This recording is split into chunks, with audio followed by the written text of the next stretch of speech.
தமிழ்நாடே கேள்விப்பட்டிராத அதிரடி விலை குறைப்பு சூப்பர் சரவணா ஸ்டோர்ஸ். சொந்த வீடு வாங்க ஸ்டெப் ஸ்டோனுக்கு வாங்க.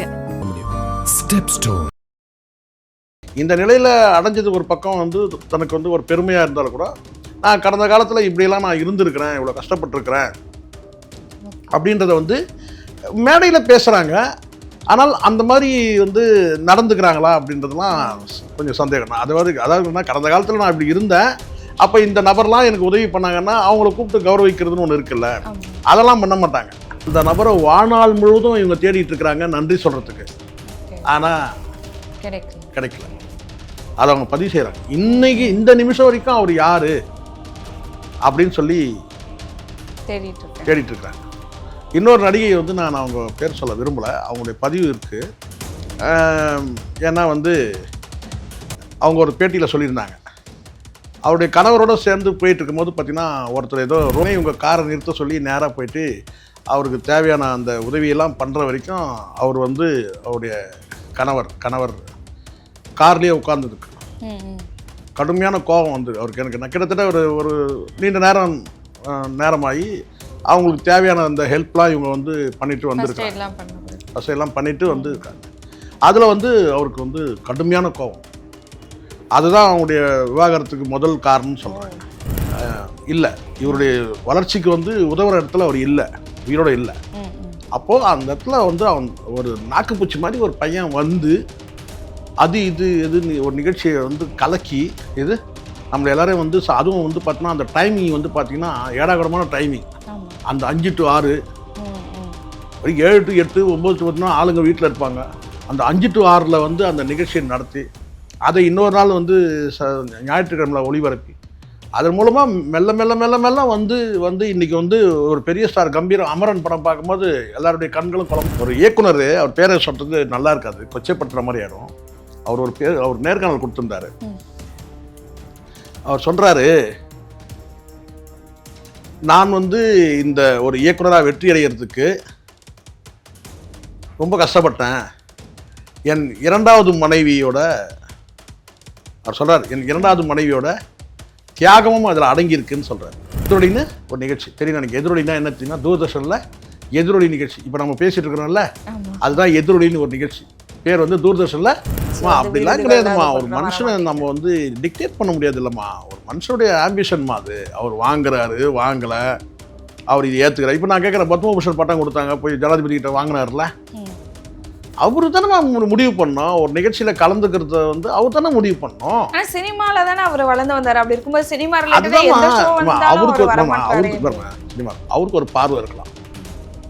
இதில் நான் கலந்துக்கிறேன். இப்போ நான் சொல்கிறேன், எனக்கு வந்து ஒரு 10 கால் வருது இன்டர்வியூக்கு, நான் ஒரு 4 இடத்த நான் வேணான்னு முடிவு பண்ணுறேன்.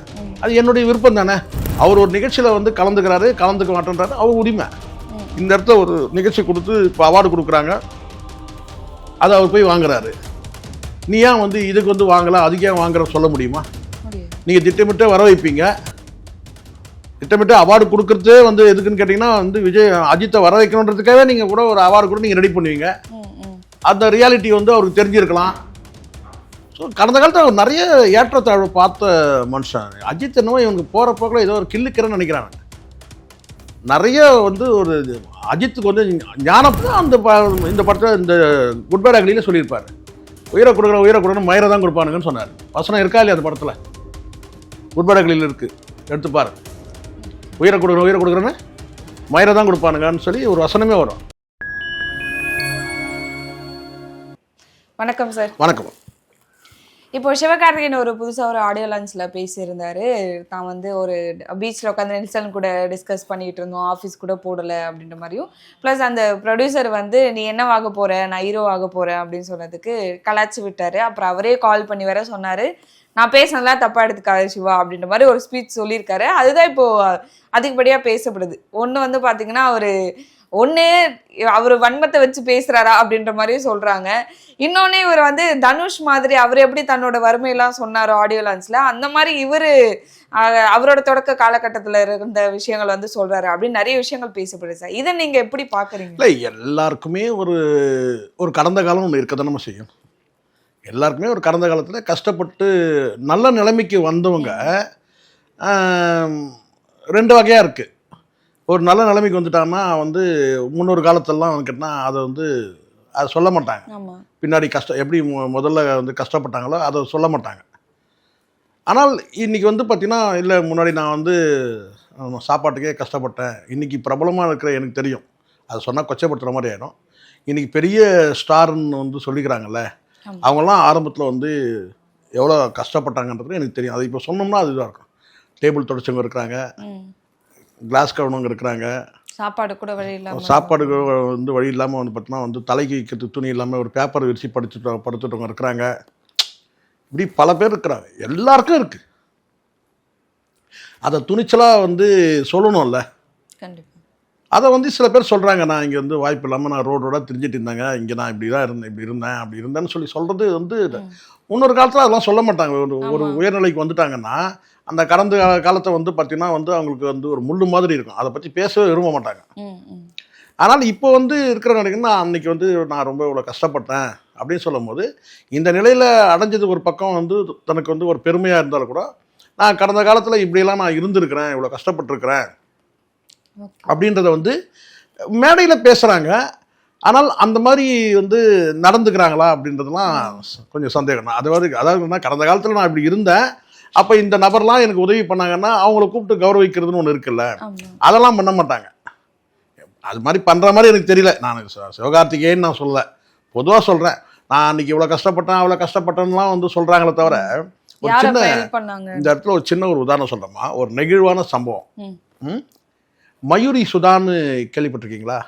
சுதா சந்திரன், மயூரி சுதா சந்திரன்றவங்க அவங்களுக்கு தெரியும். அவங்க வந்து தெரியவங்க வந்து அவங்களுக்கு வந்து ஒரு கால் கிடையாது, தெரியும் இல்லையா? முழங்காலுக்கு கீழே அவங்க கிடையாது. ஆனால் வந்து செயற்கை கால் பொருத்தி அவங்க வந்து டான்ஸ் ஆடி மிகப்பெரிய சாதனை அடைஞ்சு அதுக்கப்புறம் சினிமா வாய்ப்பை பெற்று சினிமாவிலையும் சரி சீரியல்லையும் வந்து கட்டினா மயூரி சுதா சந்திரனா தெரியாதவங்களே இருக்க மாட்டாங்க. ஒரு புகழ்பெற்ற நடிகையானாங்க. தன்னம்பிக்கையின் மொத்த உருவம் அவங்க. ஒரு பெண்ணுக்கு வந்து பல பேர் சொல்லுவாங்கள்ல, எனக்கு இன்ஸ்பிரேஷன் யாருன்னா பல பேர் சொல்லுவாங்கள்ல. யாரும் எனக்கு தெரிஞ்ச வரைக்கும் மயூரி சுதா சந்திரனை சொன்ன மாதிரி எனக்கு தெரியல. ஆனால் ஒவ்வொரு பெண்ணுக்கும் வந்து மிகப்பெரிய இன்ஸ்பிரேஷன் யாருன்னு கேட்டிங்கன்னா சுதா சந்திரன் தான். அந்த சுதா சந்திரன் வந்து அவங்க வந்து 65 அவங்க வந்து பிறந்திருக்காங்க. 81 வந்து ஒரு ரோடு ஆக்சிடெண்ட்டை சந்திக்கிறாங்க. அந்த ரோடு ஆக்சிடெண்ட்டில் வந்து பார்த்திங்கன்னா அவங்க பதிவில் இருக்குது என்னென்னா, ஆக்சிடெண்ட் ஆகிடுச்சு. இங்கே திருச்சிக்கிட்டே ஏதோ இந்த சமயபுரம் கோயில் இருக்குல்ல, அங்கே தான் வந்து ஆக்சிடெண்ட் ஆகிருக்கு. ஆக்சிடெண்ட் ஆகும்போது இவங்க வலதுபுறம் டிரைவர் இருக்கிறாரு, இடதுபுறம் இவங்க உட்காந்துருக்குறாங்க. அவங்க ஃபேமிலி பின்னாடி அப்பா அம்மா இருக்கிறாங்க. இவங்க எல்லாருமே அடிப்பட்டவங்க தான், எல்லாருமே மருத்துவமனையில் சேர்த்துட்டாங்க. அப்போ இந்த அம்மாவுடைய கால் வந்து யாரை சொல்கிறேன்னா சுதா சந்திரன். அந்த அம்மா கால் வந்து சிக்கிக்கிட்டு இருக்கு உள்ள, ஆக்சிடெண்ட் ஆகி வந்து முழங்கால் வரைக்கும் நசுங்கிற நிலையில் சிக்கிக்கிட்டு. அவங்கள வந்து காப்பாற்றினவர் வந்து பார்த்திங்கன்னா அங்கே இருந்த வழிப்போக்கர்கள் இருக்கிறாங்கல்ல, அங்கே இருந்தவங்க, அவங்க தான் ஒருத்தர் வந்து என்ன செஞ்சுருக்காரு, அவங்கள வந்து அந்த காலை வந்து முழுமையாக உள்ளேருந்து எடுத்து கஷ்டப்பட்டு நீக்கி எடுத்து அவங்கள கொண்டு போய் வந்து மருத்துவமனையில் சேர்த்தது வந்து அந்த நபர் தான். அந்த நபரை வாழ்நாள் முழுவதும் இவங்க தேடிட்டு இருக்கிறாங்க நன்றி சொல்கிறதுக்கு. ஆனால் கிடைக்கல. அதை அவங்க பதிவு செய்கிறாங்க. இன்னைக்கு இந்த நிமிஷம் வரைக்கும் அவர் யார் அப்படின்னு சொல்லி தேடிட்டு இருக்கிறாங்க. இன்னொரு நடிகை வந்து நான் அவங்க பேர் சொல்ல விரும்பலை, அவங்களுடைய பதிவு இருக்குது. ஏன்னா வந்து அவங்க ஒரு பேட்டியில் சொல்லியிருந்தாங்க, அவருடைய கணவரோடு சேர்ந்து போயிட்டு இருக்கும்போது பார்த்திங்கன்னா ஒருத்தர் ஏதோ ரோட்டில் அடிபட்டு ஒருத்தர் விழுந்திருக்கிறாரு. உடனே இவங்க காரை நிறுத்த சொல்லி நேராக போயிட்டு அவருக்கு தேவையான அந்த உதவியெல்லாம் பண்ணுற வரைக்கும் அவர் வந்து அவருடைய கணவர் கார்லேயே உட்கார்ந்துருக்கு. கடுமையான கோபம் வந்து அவருக்கு. எனக்கு கிட்டத்தட்ட ஒரு நீண்ட நேரமாகி அவங்களுக்கு தேவையான அந்த ஹெல்ப்லாம் இவங்க வந்து பண்ணிட்டு வந்துருக்காங்க. ஃபர்ஸ்ட் எல்லாம் பண்ணிட்டு வந்து இருக்காங்க. அதில் வந்து அவருக்கு வந்து கடுமையான கோபம். அதுதான் அவங்களுடைய விவாகரத்துக்கு முதல் காரணம்னு சொல்கிறாங்க. இங்கே ஒரு வார்த்தையை பதிவு பண்ணுறேன். இங்கே அடுத்தவருடைய எண்ணத்துக்கு ஏற்ற மாதிரி தங்களை மாற்றிக்கொண்டால் மட்டுமே தான் வெற்றிகரமான வாழ்க்கை வாழ முடியுது. இது சரி தப்புன்னு சொல்கிறத வந்து அவங்கவுங்க முடிவு எடுத்துக்க வேண்டியது தான். இங்கே வெற்றிகரமான வாழ்க்கை வாழனா அடுத்தவங்களுடைய எண்ணங்களை புரிஞ்சுக்கணும். ஏன் என்னப்படி நான் வாழ்வேன் அப்படின்னு சொல்லி வாழ்ந்தோம்னா அங்கே வெற்றிகரமான வாழ்க்கையை வாழலாம். வெற்றிகரமான வாழ்க்கையை வாழ முடியாது. இங்கே வந்து அப்படி இருக்குது சூழ்நிலை. ஸோ அதனால் நான் வந்து என்ன சொல்கிறேன்னா, அந்த மாதிரி வந்து ஒரு தம்பி சிவகார்த்திகேயன் கூட உண்மையிலே வந்து நான் வந்து அப்ரிஷியேட் பண்ணுவேன்.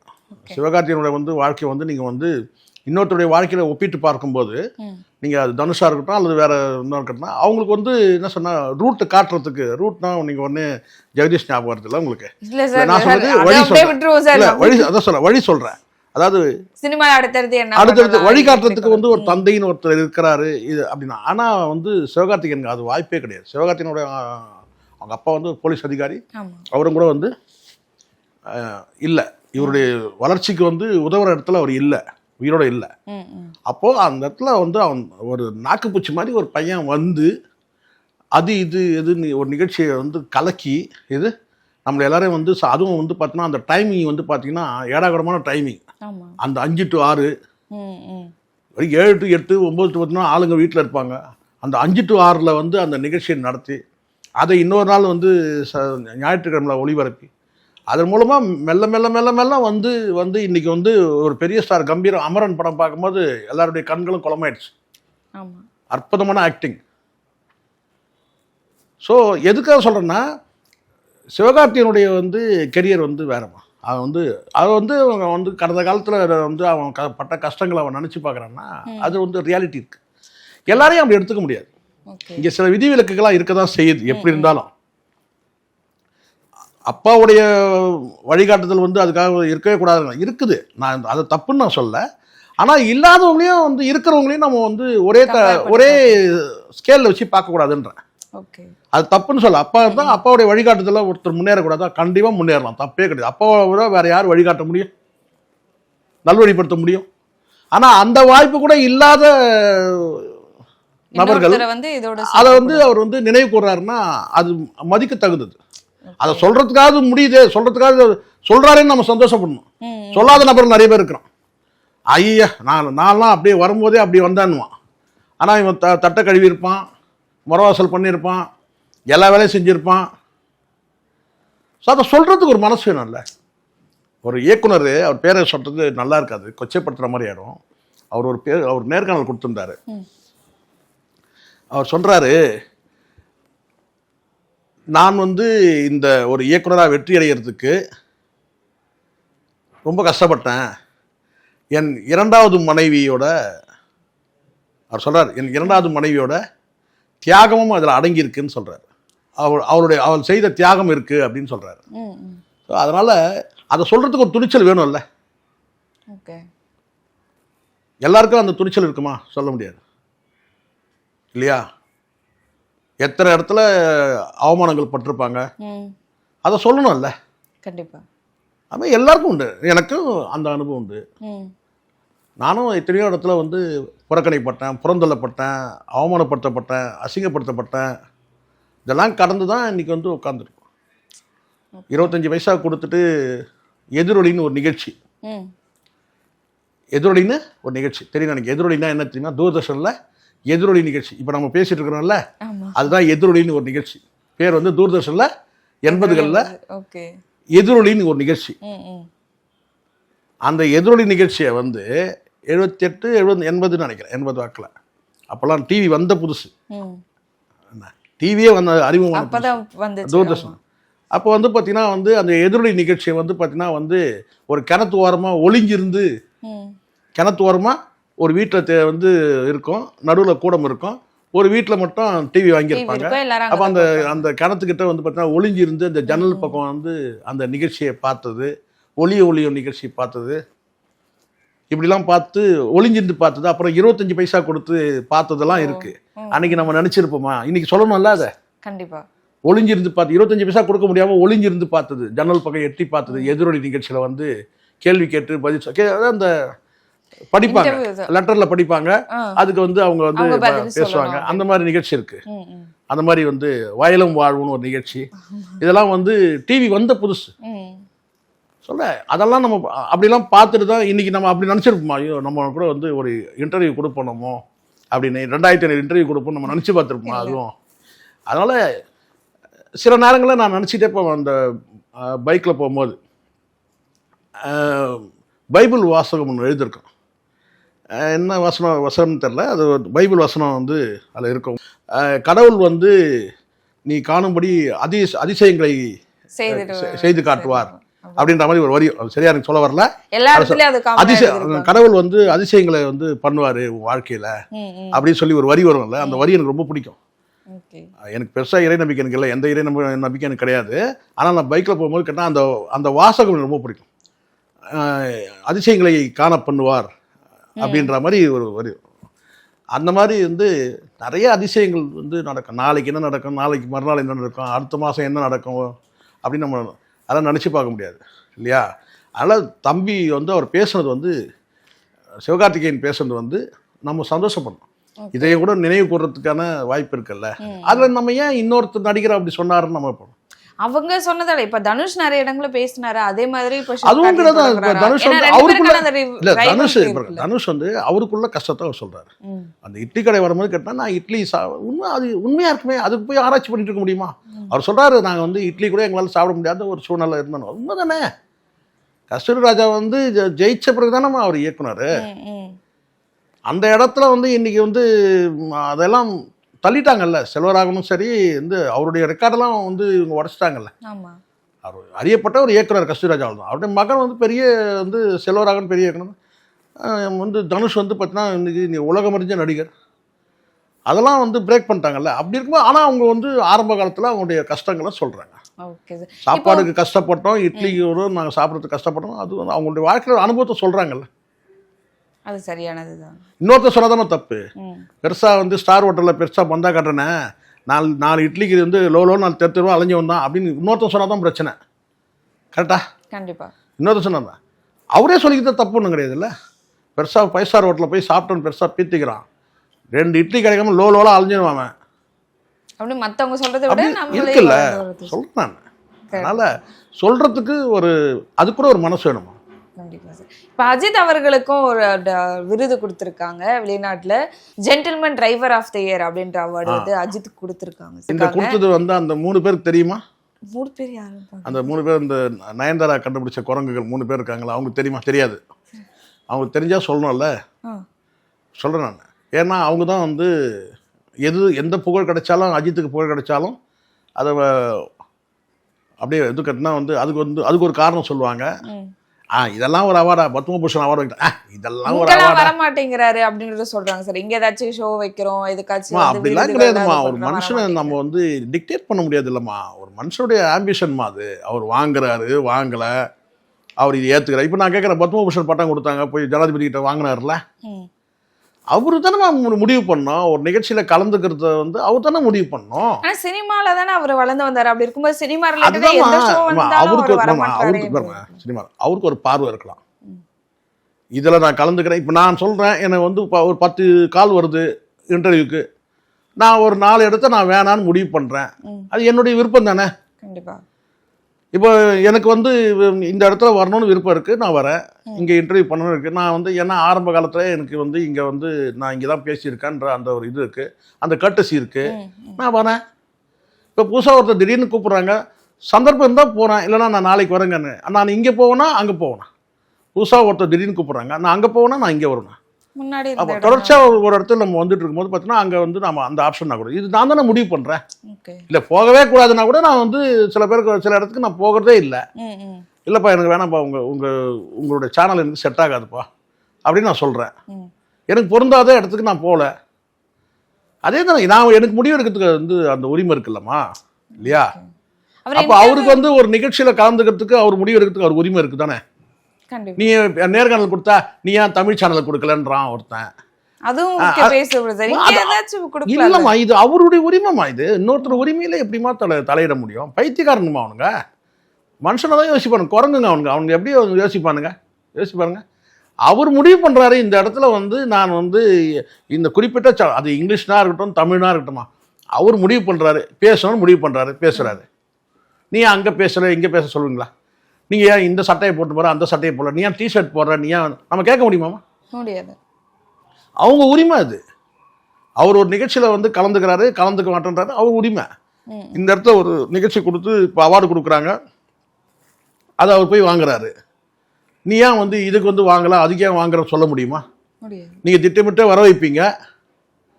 திட்டமிட்டு அவார்டு கொடுக்கறதே வந்து எதுக்குன்னு கேட்டிங்கன்னா வந்து அஜித்தை வர வைக்கணுன்றதுக்காகவே நீங்கள் கூட ஒரு அவார்டு கூட நீங்கள் ரெடி பண்ணுவீங்க. அந்த ரியாலிட்டி வந்து அவருக்கு தெரிஞ்சிருக்கலாம். ஸோ கடந்த காலத்தில் அவர் நிறைய ஏற்றத்தாழ்வு பார்த்த மனுஷன். அஜித் என்னவோ இவனுக்கு போகிற போக்கில் ஏதோ ஒரு கில்லுக்கிறேன்னு நினைக்கிறாங்க. நிறைய வந்து ஒரு அஜித்துக்கு வந்து ஞானப்பார்வை அதிகம், நிறைய அனலைஸ் அறிவு பார்வை அதிகமா. ஞானப்பார்வைன்ற அதான் சொல்றேன், ஞானப்பார்வை அதிகம் அஜித்துக்கு. என்ன தருதலைகளுக்கெல்லாம் புரியாது, தற்கொலைகளுக்கு தருதலைகளுக்கெல்லாம் புரியாது. உண்மை அது நான் சொல்றது. தற்கொலையினர் தான் நீங்கள் வந்து விஜய் சொன்னேன்னு நினச்சிடாதீங்க. பொதுவாக சொல்கிறேன், இவனுக்கு வந்து பார்த்தீங்கன்னா வந்து ஒரு சார்பு நிலையில் இருக்கிறவங்களுக்கு புரியாது. அவருடைய பார்வை வந்து அகண்ட பார்வை, நேர்கொண்ட பார்வை. படத்தில் நடிச்சார் அவர். இப்ப அவர் படத்தையும் வந்து பார்க்கும்போது ப்ரொடியூசர்ஸ் யாருமே கிடைக்கல அப்படின்றத சொல்லப்பட்டுச்சு. அதெல்லாம் கிடையவே கிடையாதுமா. அஜித் நீங்க ஊன்னு சொன்னார்னா 10 ப்ரொடியூசர் இருப்பாங்க. அஜித்தோட மார்க்கெட் வந்து அவருடைய வேல்யூவே தெரியாமல் பேசிட்டு இருக்கிறாங்க. அவரு தான் மெல்ல மெல்ல வந்து விலகி கொஞ்சமாக குறைச்சிட்டே வந்துட்டு எங்கிட்டலாம் வந்து சில பேர் வந்து நான் என்னமோ தினம் வந்து அஜித் கிட்ட பேசிட்டு இருக்கிற மாதிரி என்கிட்ட சார் வருஷத்துக்கு 2 படம் நடிக்க சொல்லுங்க சார் அப்படின்னு என்கிட்ட கேட்டவங்களாம் இருக்கிறாங்க. நான் இன்னும் தினம் வந்து அஜித்துக்கு ஃபோன் போட்டு பேசிட்டு இன்னொரு சில பேர் பில்டப் பண்ணணும், அந்த மாதிரி பேச முடியும். நமக்கு அந்த எண்ணமும் கிடையாது. நம்ம என்ன மீடியேட்டரை பண்ணிட்டு இருக்க முடியும்? அவர் ப்ரொஃபஷனல், அவர் நடிக்காமல் போகலாம், நாளைக்கு ரிட்டையர்ட் ஆகலாம், என்ன வேணா பண்ணலாம். ஆனால் நான் என்னுடைய பார்வையில் நான் சொல்கிறேன்னு கேட்டிங்கன்னா, அவருடைய வந்து அவரை கூர்ந்து கவனிக்கும் போது அவருடைய நேர்காணலில் வந்து முழுமையாக நீங்கள் கேட்டிங்கன்னா தெரியும். ஒரு நேர்மையான பார்வை இருக்குது, நியாய பார்வை இருக்குது, அகண்ட பார்வை இருக்குது, ஒரு ஞான பார்வை இருக்குது. அதை விட்டுட்டு நீங்கள் வந்து பார்த்தீங்கன்னா இதுக்கு ஏன் போனார், அதுக்கு ஏன் போகல, இது ஏன் வரல, அதுக்கு ஏன் வரல, இங்கே ஏன் பேட்டி கொடுத்தாரு, அங்கே ஏன் பேட்டி கொடுத்தாரு, இங்கிலீஷில் கொடுத்தாரு, தமிழில் கொடுத்தாரு, பொறிக்கித்தனமா இல்லை இது? நான் அப்படி தான் பேசுவேன். தப்புமா. அவருடைய வாழ்க்கடா இது. அவர் முடிவு பண்ணுறாரு. அதில் இன்னொருத்தர் எப்படி தலையிட முடியும்? யாராலும் சொல்கிறேன், கண்டிப்பா யாருமே கேட்டினா அவங்க அதிகாரத்துக்கு உட்பட்டது. என் வாழ்க்கையை நான் தீர்மானிக்கிறேன். நீங்கள் எப்படி சொல்லுவீங்க? அப்புறம் இதை சொல்லுவீங்க இந்த நிகழ்ச்சி கேட்டினா இவனுங்கெல்லாம் உட்காந்து பொறுக்கிங்க பேசுகிறானுங்க. விஜய் அரசியல் கட்சி தொடங்கின போது முதல் மாநாட்டுக்கு அஜித் வரலனா கூட ஷாலினி அனுப்பி வச்சிடலான்னு பேசணுங்க மாநாட்டுக்கு. அவங்க வருவாங்க அப்படின்னு அவர் எல்லாத்தையும் கேட்டுட்டு கடந்து தான் போயிருக்காரு. இவங்களை செருப்பால் ஒரு நாளைக்கு வந்து பார்த்தீங்கன்னா அடிக்கிற மாதிரி ஒரு 2 கேஸை போட்டு இவங்களை தொங்க விட்டா சரியாயிருவாங்க. வேற ஒன்றுமே இல்லை. அதான் அது எவ்வளோ தப்பு. அது நீங்கள் அரசியல் கட்சி மாநாட்டுக்கு முதல்ல கூப்பிட்டாரா தெரியுமா? விஜய் வந்து கூப்பிட்டாரான்னு தெரியுமா? தெரியாமைய மாநாட்டுக்கு வந்து ஷாலினியாவது அனுப்பி வச்சிருக்கலாம். இன்னொருத்தருடைய வாழ்க்கையில் எவ்வளோனா இஷ்டத்துக்கு பூந்து பேசிட முடியுமாம்மா? தப்பு இல்லையா அது? ஒரு மனுஷன் அமைதியாக போயிட்டு இருக்கிறாருன்றதுனாலேயே ஓவராக பேசிட்டு இருக்கிறானுங்க சில பேர். அது நல்லது கிடையாது. யாராக இருந்தாலும் சொல்கிறேன். பொது வாழ்க்கைக்கு வந்துட்டால் நீங்கள் பேசலாமா? என்ன நீங்கள் ஆளணும்னு ஆசைப்படுற, அப்போ விஜய் நான் கடுமையாக விமர்சனம் பண்ணுறோம். காரணம் என்னன்னு கேட்டால் உங்ககிட்ட இது இல்லையே அது இல்லையேன்றோம். ஆனால் அஜித்தோட வாழ்க்கை அப்படி கிடையாது. அஜித் வந்து பொது வாழ்க்கையில் இல்லை, ஒரு நடிகராக இருக்கிறார், அவ்வளோதான். நடிகராக இருக்கிறவங்களாம் பொது வாழ்க்கையில் இருக்கணும்னு கிடையாது. ஒரு நடிகராக இருக்கிறாரு, அதை கடந்து வந்து பார்த்தீங்கன்னா ஒரு குடும்ப வாழ்க்கையில் இருக்கிறாரு. யாருக்கும் வந்து பார்த்தீங்கன்னா அவர் வந்து நான் இந்த டெடிகேட் பண்ணிட்டேன் முழுக்க பொது வாழ்க்கைக்கு, இல்லை நான் உங்களை ஆள போகிறேன், நான் அரசியல் கட்சி தொடங்கிட்டேன் அப்படிலாம் சொல்லவே இல்லை. தனிப்பட்ட வாழ்க்கையில் அவர் இருக்கிறாரு. அவர் எப்படி நம்ம சொல்ல முடியும்? நீ இதை பண்ணு, அதை பண்ணு, இப்படி பண்ணுற, அப்படி பண்ண நம்ம சொல்ல முடியுமாம்மா? முடியாது. ஏன் விஜய் சொல்கிறேன்? விஜய் நம்மளை ஆளணும்னு ஆசைப்படுறாரு. தமிழ்நாட்டையும் ஆளணும்னு ஆசைப்படும் போது பார்த்தீங்கன்னா அங்கே குறைகளை சொல்லி தானே ஆகணும். அது எப்படி பார்வைன்னா நீங்கள் எடுத்துங்க, விமர்சன பார்வை எடுத்துங்க, நீங்கள் எந்த பார்வைலாம் நீங்கள் எடுத்துங்க. ஆனால் அஜித் அப்படி இல்லை. அஜித் வந்து அவர் தனிப்பட்ட வாழ்க்கையில் இருக்கிறாரு. ரசிகர்கள் வந்து பார்த்தீங்கன்னா அவருடைய படத்தை ரசிக்கலாம் அல்லது ரசிக்காமல் கடந்து போகலாம். அதுக்கு அதையும் கடந்த காலத்தில் பார்த்துருக்கிறாருல. ரசிகர்லாம் வந்து அவர் வாழ வச்சுட்டாங்களா? நான் கேட்குறேன். ரசிகர் எல்லாம் நான் பொதுவாக சொல்கிறேன். எத்தனை படங்கள் ஃபெயிலியர் ஆச்சே, எத்தனை படங்கள் தோற்று போயிருக்குல்ல. ஏற்ற இறக்கம் எதனால வந்துச்சு? படம் தோல்வி அடையும் போது பார்த்தீங்கன்னா அந்த வழியை யாராவது ஷேர் பண்ணிக்கலாங்களா இந்த ரசிகர்களா? அதுதான் இந்த படத்தில் இந்த குட் பேட் அக்லியில் சொல்லியிருப்பார். உயிரை கொடுக்குறேன்னு மயிரை தான் கொடுப்பானுங்கன்னு சொன்னார். வசனம் இருக்கா இல்லையா அந்த படத்தில்? குட் பேட் அக்லியில் இருக்குது, எடுத்துப்பாரு. உயிரை கொடுக்குறேன்னு மயிரை தான் கொடுப்பானுங்கன்னு சொல்லி ஒரு வசனமே வரும். அதை கூட கொடுக்க மாட்டாங்கன்னு வச்சுங்க, அது வேற விஷயம். சொல்கிறேன் நான், திருப்பதிக்கு ஒன்றாலும் கொடுப்பானுங்க மயிரை, ஆனால் இங்கே ஒரு மனுஷனுக்கு கொடுக்க மாட்டானுங்க.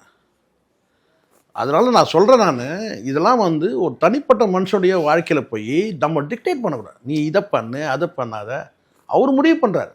பொது வாழ்க்கைக்கு வந்துட்டா சொல்லுங்கள், அங்கே சொல்லலாம். அவர் தனிப்பட்ட வாழ்க்கையில் வந்து பார்த்தீங்கன்னா நம்ம ஆர்டர் பண்ண முடியாதுல்ல. Okay sir. ஸோ நிறைய விஷயங்கள் நம்ம பேசணும். சினிமா குறித்து நிறைய விஷயங்கள் எங்களுக்காக பகிர்ந்துக்கிட்டீங்க. மிக்க நன்றி. நன்றிம்மா.